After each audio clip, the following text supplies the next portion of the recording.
Hello, everyone. I'm Bo from Brutal Commentary, and today I'm going to be breaking down our next matchup for UFC Qatar. In this one, we have a completely different fight. We have Waldo Cortes-Acosta taking on Shamil Gaziev. So it was quite funny. Yesterday, I had posted my breakdown of Serghei Spivac versus Shamil Gaziev, and then as I'm just scrolling through my Instagram and seeing stuff before I go to bed, I see that Waldo Cortes-Acosta is fighting Shamil Gaziev, and I'm like, what the hell is this? So I looked on Tabology, and it was confirmed on basically 2 days' notice. Spivak unfortunately had to pull out of the fight due to an injury. What injury I'm not specific on, but stepping in on 2 days' notice, Waldo Cortes-Acosta now will be taking on Shamil Gaziev. That is amazing. I'm going to say that right now. Good on Waldo. This is going to be his fifth fight this year, too. Like, damn. Because he fought in March. He fought Ryan Spann. He fought, let me see real quick so I got my facts straight. My God, I hate this computer. Sorry about that. So, yeah, he fought in March where he took on Ryan Spann, like I said. He fought in UFC 316 where he fought Serghei Spivac, which actually took that fight on short notice, too. He fought in August against He fought in August against Sergey Pavlovich, in which he lost. And then in his most recent fight this November, the first week of November, he defeated Ante Dalia via knockout. So this is now going to be his fifth fight this year, which is pretty crazy. You don't normally see that kind of activity from a heavyweight. But hey, I ain't complaining. Now, I have one big concern, like how is Cortes-Acosta's eye in this? Because, he did get viciously eye poked by Ante Dalia. Accidental, but still pretty badly eye poked. You saw how red his left eye was. But I suppose if he's cleared the fight on 2 days' notice, then it is what it is. And I'm not really worried about him being out of shape because he was in fight camp literally 3 weeks ago. So he should relatively be fine. Now, looking at this fight in comparison to Spivak versus Gaziev, you have Cortes-Acosta, who's a well-rounded heavyweight with a strong striking game, while Gaziev is a dangerous, heavy-handed fighter with a relentless aggression. But this is in theory going to be more of a slugfest than the Spivak-Gaziev fight, because in that fight, I thought that fight would mostly take place in the clinch, where both guys kind of do their best work. But now with this one, you have more of a slugfest, but the thing is, Waldo is going to want to keep it technical and use his movement and boxing to control the pace, while Gaziev will look to walk him down and land a knockout punch or go for the takedown. So it's more precision versus power instead of two guys who are very good in the clinch, kind of jockeying for position. So without further ado, let's break down their styles. Starting with Cortes-Acosta, this guy is a very clean and technical striker for heavyweight standards. He's got good footwork, solid boxing, and a lot of poise in the cage. Waldo doesn't really throw punches just for the sake of throwing them. He's very methodical in how he picks his shots. He's very comfortable at range, using a nice jab to set up combinations and control distance. That is one of the things you'll notice about heavyweight. There's kind of a theme. If you have one or two skills that are very good of a high level, you can usually get to the top 10 or hell, top 5. For Waldo, it's his jab. He's got one of the best jabs in the division. He did have a pro boxing career. Now, not much, I think like 4 or 5 fights. But he also did have a career in baseball. So that explains why, say, his right hand, he throws like it's a fastball instead of just straight. But his jab is very persistent. It's similar in ways to Sean Strickland, an annoying jab, annoying calf kick. And while he doesn't have one-shot power per se, that jab does eventually wear on his opponents, and add in that fast right hand of his. It does lead to knockouts. That's how he knocked out Dalia with a 1-2.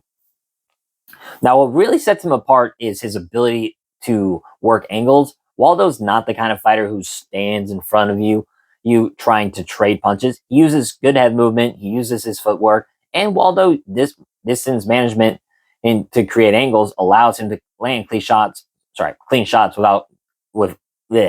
while avoid getting hit.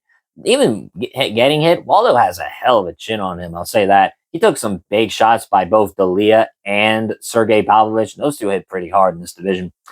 And Waldo isn't afraid to mix it up in the pocket when he needs to, but he's smart in staying on the move and using his defenses to prevent taking unnecessary damage. He's got good cardio for heavy, which allows him to keep a good high pace for 3 rounds. We've never seen Waldo in a 5-round fight. Now, this isn't a 5-round fight. I'm just saying for them as an example, he has good 3-round cardio for a heavyweight, is what we've seen. And he maintains his striking over the course of those 3 rounds.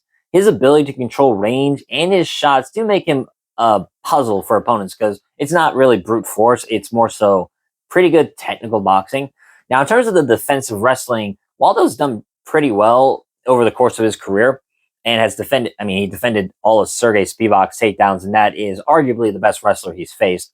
And even take back, not all the takedowns. He did get taken down at least once or twice, but he immediately got right back up. And he's well-rounded himself. He can go for wrestling. Now, he doesn't normally go for it, but if there's an opportunity, he will. He was smart enough to do it on Robelis to Spain and smart enough to mix it in with Ryan Spann. So Waldo is well-rounded. He's actually much more technical than I've given him credit for over the years. Because I remember seeing him when I first saw Waldo was at Andre Arlovski fight, which was terrible. But I can't deny the results. The man has repeatedly just gotten better and better. And even in the Serghei Pavlovich loss, he didn't look terrible in that fight. My one issue of Waldo is that there are times where he can be pretty gamey, has gamemanship and likes to showboat and whatnot. That's fine, especially if you're winning. But when he's losing and he starts doing this or come at me, that kind of stuff, I'm thinking, man, dude, just go in it. You're not winning the fight. You got to knock this guy out or something. But, at the end of the day, it's his style, and he wins more times than he loses. So who am I to say, hey, what he's doing is wrong? Moving on to Shamil Gaziev. This guy is the opposite of Waldo in a lot of ways, too.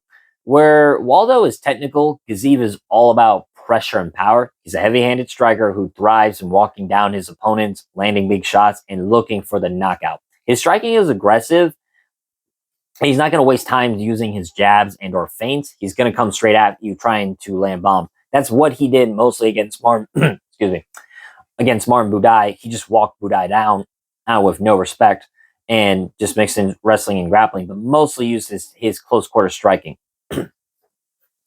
Gaziev does have knockout power in both hands. You saw it with the right hook he landed on Thomas Peterson in his latest fight. And when he's in range, he's a serious threat. He's comfortable in the pocket and can exchange heavy shots. And Gaziev always looking for that one clean shot to end the fight.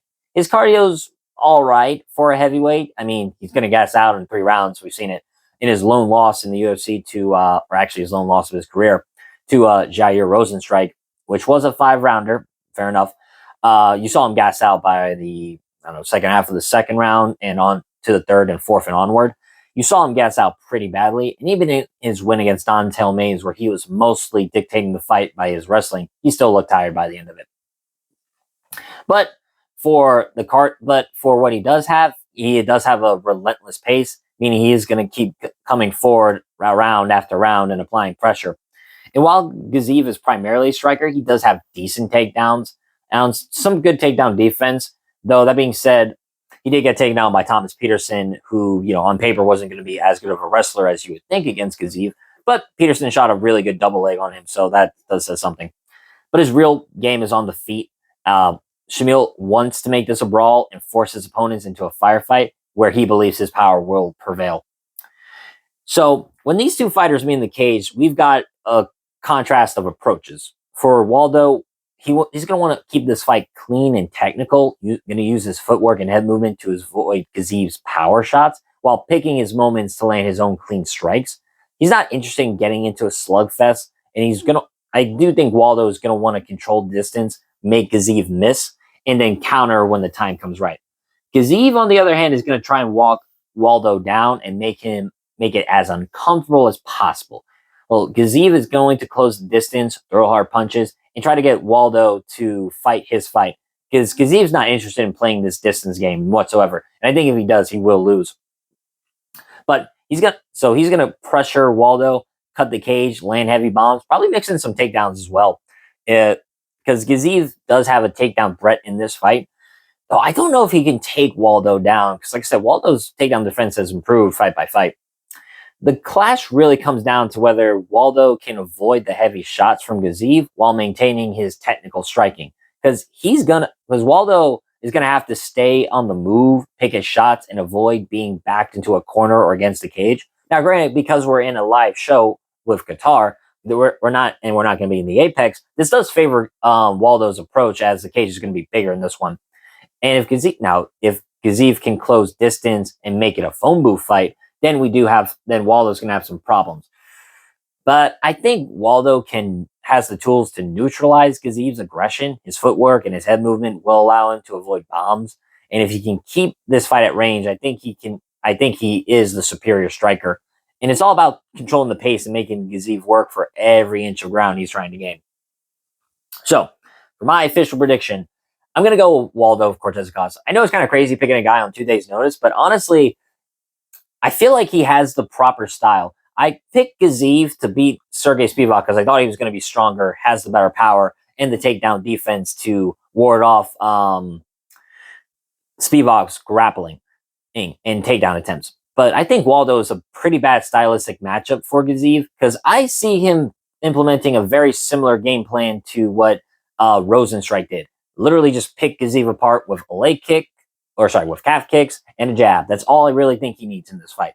I think he just needs to. I think Waldo is going to stay on his bike, control the pace, and pick apart Gaziev from the outside because he has the better footwork, the cleaner striking, and the superior head movement. And if he can avoid getting clipped by one of Gaziev's big shots, I kind of see Waldo winning the rounds by just staying mobile. Just like I said, just picking a Gaziev apart with a jab, mixing the leg kicks at times, throwing the right hand when he sees the opportunity.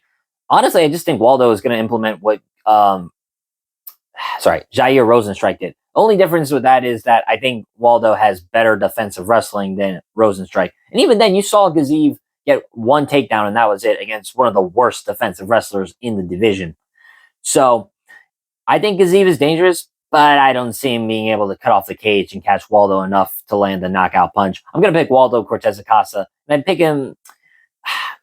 I think he can get a late TKO in this one, honestly. I think he can tire Gaziev out, and eventually by the third round, or like late into the second or into the third round, I think we can get a Waldo finish in this one. If not, then I see a decision. I know Waldo's not a power puncher per se, but we just saw him knock out Ante Dalia with a beautiful jab cross. So, anything's possible. So, though, I'm going to pick Waldo, and I'm going to pick him via TKO in this one.